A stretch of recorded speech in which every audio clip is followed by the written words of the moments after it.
Strata title shops can buy or bye-bye. Hi, my name is Alan from Alan V Property. Welcome back to my YouTube channel. In today's video, I'm going to talk about strata title shops, or commonly known as retail space. This is a segment that was extremely popular a decade ago, with the popularity of Mickey Mouse shop space for sale in new development. Back then, the government just introduced the addition buyer stamp duty to cool the residential properties. This resulted in investors who were not willing to pay ABSD to non-residential segment. They will either buy strata title office, factory to shop space. Today, you will be in for the treat again. I'll be exploring the performance of strata title shop or retail space in detail. However, this segment is very fragmented, unlike residential properties. There are a lot of factors that affect its performance. For today's video, I'll only be discussing only a handful of such shops. They will mainly be newer ones so that I can easily gauge their profitable and unprofitable transactions. I will skip those older projects as there have been a lot of resale transactions over the past years.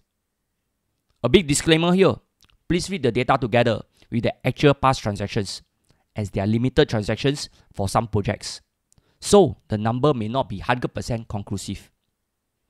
Without further ado, let's head over to the performance of strata title shops now. For the start, let me compare the historical chart of shop performance from 2013 to 2023. I will use all resale shop transactions in all districts, regardless of their tenure, size and age. Back in 2013, the average price was 3,100 per square feet. Prices gradually increased up and down with economic activities before stabilizing at 3,200 per square feet in 2023. This translates to a 3% increase in the past 10 years. What can we conclude here? Well, it's quite difficult to establish anything from this chart, except that prices have remained generally flat in the past decade. However, let's dive deeper into the specific project to find out more. Here, I will use the average PSF transacted from launch and compare them with 2023 prices. I will only compare 5 more well-known retail projects across Singapore. I will rank them from the lowest to highest average losses. Firstly, we have Alexandra Central. This is a mixed-use development with a hotel above it. It sits on the former Safra site along Alexandra Road. It is on 99 years leasehold and is sold as part of the government land sale program back then. I can still recall there was a lot of hype on these projects. Investors are flocking to the show flat. Everyone is throwing checks to secure a unit there, as reported in this Straits Times article dated 22nd January 2013. The headline read, "Buyers snap up units at Alexandra Central. 99 years leasehold commercial development attract overwhelming interest." You also mentioned, only one of the 150 strata retail units remain unsold as at 9 PM yesterday. It was estimated that at least 20 buyers on average were competing for each unit. For those that never secure a unit, let me tell you this, you very heng. Why? Well, the initial launch price was 6,000 per square feet back in 2013. Today, average price is only close to 5,000 per square feet. This represents an 18% decline in prices. There are currently 2 profitable transactions to date. But wait, these are subsale units, which means the buyers buy to flip. Those who manage to flip are fortunate to make a tidy profit and move on. For those that didn't and wait until TOP, there are only 2 unprofitable transactions with an average loss of 100,000. There are not many resale transactions to date. Moreover, the hotel component should hold a majority of the share value. This means if they plan to do any redevelopment, they have to ask Taiko first. Bogus Cube is a very interesting development. In a surprise move, this rare 999 years old building, which was previously known as North Bridge Commercial Complex, was sold by property developer giant CDL for 46 million back in 2009. CDL sold this legacy site together with another freehold building along Robinson Road in 2010.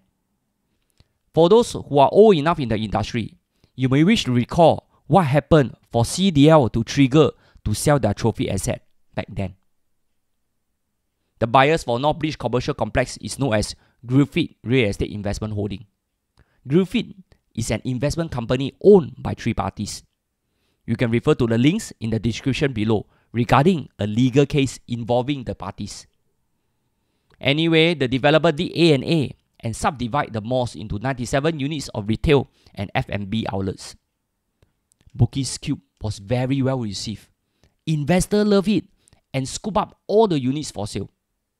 A back of the envelope calculation show that this project is very profitable. Back then, the initial launch price was 4,500 per square feet back in 2012. Today, average price is sadly 3,300 per square feet. This represents a 28% decline in prices. There are 6 profitable transactions to date with an average 100,000 profit. There are also 11 unprofitable transactions with an average loss of 380,000. There is even one transaction that lost 800,000. This is definitely a painful loss. Next, we shall head over to East Village near Simpang Bodok. This is a mixed-use development with apartments on the upper story. It's located along Upper Changi Road and is on freehold tenure. The initial launch price was 6,000 per square feet back in 2016. Today, average price is 3,000 per square feet. This represents a 49% decline in prices. Anyway, these are some photos of the interior of the mall. Most stores are occupied. It seems that those shops doing F&B dining are doing a roaring business. However, that can't be said for its performance.